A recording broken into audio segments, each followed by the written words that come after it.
Part Studios, here's Jake Asman.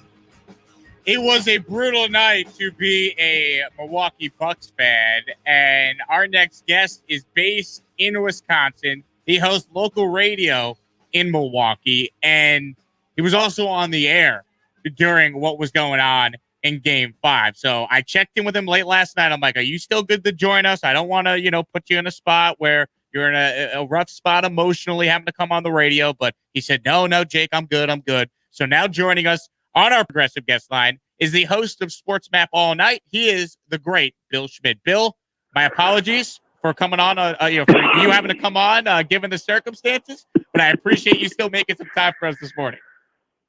Oh, no, come on, man. Anytime. It's just, Jake, I'll be honest with you, man. It's par for the course. Let's be honest. It's par for the course. I watched personally firsthand, and I'm not going to be upset about it at all. I got to watch, my favorite football team play in the NFC Championship game this year. Now, I'm details. That cat down in Tampa beat them and all that good stuff. You don't have to worry about that.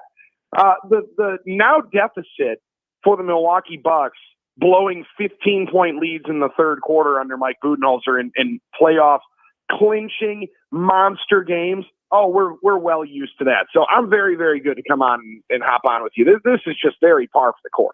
Is Budenholzer the guy that you're blaming the most for that collapse? It's tough, Jake. I was having this conversation last night with a couple of buddies, and it's difficult for me in a moment like that last night to simply blame NBA coaching when the five guys on the floor have more power in a professional sport than ever. You're talking about a player's game, and then you're talking about guys that are alpha males and can take over whenever they want. And as I'm trying to explain how the coaching failed, I'm still going back to looking at those last four possessions that Giannis Antetokounmpo had, where he decides, personally, this was not Mike Budenholzer's decision, to have him go back down James Harden and then try a weird leaning fadeaway jumper against the baseline, and then struggle from the foul line twice and split and go 2 of 4 in those last couple possessions. Oh, by the way, the little bit of a Butterfingers down low on a nice feed by Middleton where they were about to get a dunk to tie the game, and it was going to be a completely different story that we were going to be writing. But with all that being said, the way that you're watching Steve Nash in his first time around the sun as an NBA head coach, simply trust his best players in the biggest moments to take their best shots and put them in advantageous positions to win. I don't think that Steve Nash is, coach circles around Mike Budenholzer by any means, but I think that's been a consistent issue in the last 3 years that we've seen for Mike Budenholzer here in Milwaukee. Is there's too many times in the postseason. Point back to Game 6 in Toronto when they're up 16 there with, I think, 2 minutes to go in the third quarter. And it became isolation basketball. Let's start it up with Giannis at the top of the circle and just be very cognizant of we're leading and we can use the entire shot clock. And the offense becomes very slow for a team that leads the league or is top 3 in pace each of the 3 years that Budenholzer has been at the helm. They get very stagnant in some late game positions. And I pointed to it last night. The NBA categorizes these clutch games, right? These clutch moments. I think it's like a 6-point game within the final 2 minutes or so. The Bucks played the second least amount of close clutch games by NBA standards this year, and they were 13 and 15 in those games. That's a staggering number for a team that finished 20 games over 500. And I think that really speaks to what we saw here last night. If the Bucks were going to be able to win, they were going to have to pull away from Brooklyn, because these late game moments, they've struggled in all year long. And at some point, I don't know when you don't point it to coaching, even though the players on the floor and their best player did not execute well last night at all down the stretch. Bill Schmid with us here. You can listen to him, of course, nightly on our network, SportsMap All Night. He also is a host locally in Wisconsin on 97.3 The Game. You look at Budenholzer, Bill, if I'm going to criticize him, to me, it'd be not coaching his guys to go after James Harden on defense. I mean, Harden just playing in the game gave the Bucks a nice lift, but he was clearly limited and it could not move. And it just felt like the Bucks didn't take advantage of the fact that they could have had 5-on-4 basically, during a lot of these possessions. At just about any point, Jake, you're exactly right, man. Harden was so compromised on the defensive side of the ball. I was pretty stunned that they didn't go to that matchup more and that they did not try and go to that matchup and exploit it as many times as possible. And instead, you're trying to ISO up on Kevin Durant, who right now is arguably Brooklyn's best defender. I mean, it's clearly their best player, but when you're in a position that the only thing that really beats you is a block, Kevin Durant's the only rim protector that I'm worried about on that team. And for them to continue to try to ISO up against Durant, I think was a major issue. There were a couple of huge turning points last night that you continue to look at. The and one by Harden when the Bucks are up 17 really started to get Brooklyn going. I think that was about 5 minutes to go in the third. 3 of his 5 points on the night, as he mentioned. He was not himself, but it was definitely an emotional boost. And let's be honest, it was at least an eyeball that the Bucks had to take away from Kevin Durant. And one reason why they didn't, I guess, double the ball more. And that was another one that Mike Budenholzer said, well, we just got to make sure that we're all playing together. And we want to focus on ourselves and not focus as much on everybody else. But we just got to make sure that we're focused on it. So at some point, the focus has to be on every single player on that team. That this dude is absolutely slashing you. How about a 3-time defensive first teamer and defensive player of the year? What about he goes and takes a run over at Kevin Durant in the fourth quarter? That's where the biggest issue I thought with Budenholzer last night was. You mentioned it offensively, going at Harden, as well as putting your guys in the most advantageous positions for your team to have success. For Giannis to never go on to Durant last night, I don't know if that was coaching. Feels like it because Giannis said in the postgame that he would relish that moment, love that challenge. But hey, that's also good lip service and also sounds a lot better for the cameras. I don't know if 34 in the huddle at all was saying to Mike Budenholzer, Bud, I don't know what you're doing here, but I'm taking KD for the next 6 minutes. Agreed, and, Bill. Maybe that's the evolution. You're right, and I was just going to say, Giannis is 2-time MVP. If he says to Budenholzer, "I want Durant here. I'm guarding him down the stretch," he's going to say no.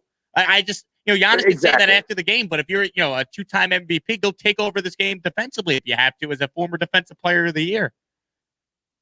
Could not agree more, and that type of.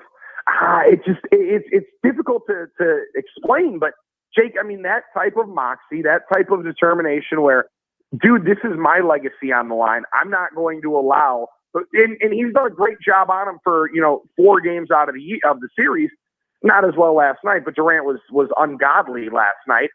It's not going to be PJ Tucker being the focal point of why I get bounced in the second round for back-to-back years. I'm going to go take the best player in the world and at least try to force a miss. And the Bucks got a couple of misses last night. They really did down the stretch. And that's the part of this that's hard to watch. Man, they had great opportunities to go and win that game, even after blowing a 17-point lead in the second half. So, Bill, with that all being said, Game 6 at home, back in Milwaukee, can the Bucks win that game? Because if you get it to a Game 7, look, I mean, anything happens in the Game 7. What's the confidence level after that brutal loss last night that the Bucks can come out tomorrow night and force a Game 7? Well, it's funny you ask that, Jake, because I was doing the show yesterday, and we were live, the local show, I should say, on 97.3 The Game here in Milwaukee, man. We were live, bar right across the street from the Fiserv Forum, and people were going nuts and loving it and saying Bucks in 6, and it was a big rallying cry. And Jim Ozarski came on SportsMap All Night with me on Monday night and said, people are acting like Kevin Durant's just going to lay down here in Game 5. I kind of expect Durant to have the mission game in Game 5, realizing what it could be as a turning point. And I completely agree with him. I saw Kevin Durant coming off with one of the best performances of his life last night. and top 5 if you go. I saw some stats earlier today. I mean, it was a top 10 all-time playoff performance. Kind of 49-point triple-double. It's not. You're going to lose most games that ends up happening in. But for me, Jake, they go back to Milwaukee on Thursday night, and you get a win there. You even it up. The home team has won all 8 games that these two teams have played together so far in 2021. You go back, take care of business, make it an even 9, and then it's all bets off in a Game 7 where I can't imagine James Harden plays 46 minutes in 2 of the next 4 days, watching the way that he was moving around. So I'm very confident still that this Bucks team wins this series in 7 games. I still think they're the better team, and I think they showed that for 2.5 quarters last night. They just are outmatched in one of the more important and impactful spots in all of professional sports, and that's the number 1 superstar on each team. They are outmatched there. However, as you even it out and maybe allow Drew Holiday to keep the basketball in his hand a little bit more and run the offense and play more than 34 minutes, I think the Bucks win Game 6 on Thursday night. And you mentioned it. All bets are off in a Game 7 on Sunday. And as somebody last night that watched them have a 17-point lead early in that game at Barclays, I have some confidence rolling back in there in Game 7 that they can outlast these Nets, because that's where it is. That was a big-time run right up until about the 9th round, knowing that they're about to unload the tank there for the Brooklyn Nets. I still think the Bucks are able to outlast them in Game 6, and feel really, really confident going into Game 7. Bill, in under a minute, what is the confidence level by the Packer fans where you are that Aaron Rodgers is still going to be your quarterback week 1 of the season? Jake, it's becoming so just disappointing and embarrassing is maybe the best way to put it. Dude, people are just done. People here in Green Bay and in Wisconsin are writing off Aaron Rodgers and saying, we don't want this cat anymore. We're done with this nonsense. And doing exactly what I think Mark Murphy and Brian Gutekunst and everybody else in the Green Bay Packer organization thought, that they, fans in Wisconsin were going to side with the team. They always have. They always will. And it's proving out. People have always had a little bit different like for Aaron Rodgers than they did for Brett Favre. And that's proving out here, man. He has definitely flipped more towards the villain. I'd give it right now probably, I think it's 60-40. He has played his last snap. Wow. Interesting. It has changed since the last time we spoke. Fascinating stuff, Bill. It's difficult, man. It's every single day. It's like as the quarterback turns, and I just flip the hourglass over every single day and let it run and watch and enjoy the soap opera around me. No doubt. He's Bill Schmid, SportsMap All Night. You listen to him weeknights right here on our network, also locally 97.3 The Game in Milwaukee, Wisconsin. Bill, as always, appreciate the time, my man. Thanks so much for coming on, and we'll be listening to you tonight for sure. I appreciate it, Jake. We'll talk soon, brother. All right. Bill Schmid with us there. He's on Twitter if you want to follow him at Bill Schmid Radio. He joined us on our Progressive guest line quoting home insurance. It just got easier with Progressive's Home Quote Explorer. Quote and buy all online at progressive.com. Quick break, and we're back. This is the Jake Asman Show right here, SportsMap Radio. The Dave Smith Show. Rick Barry, the Hall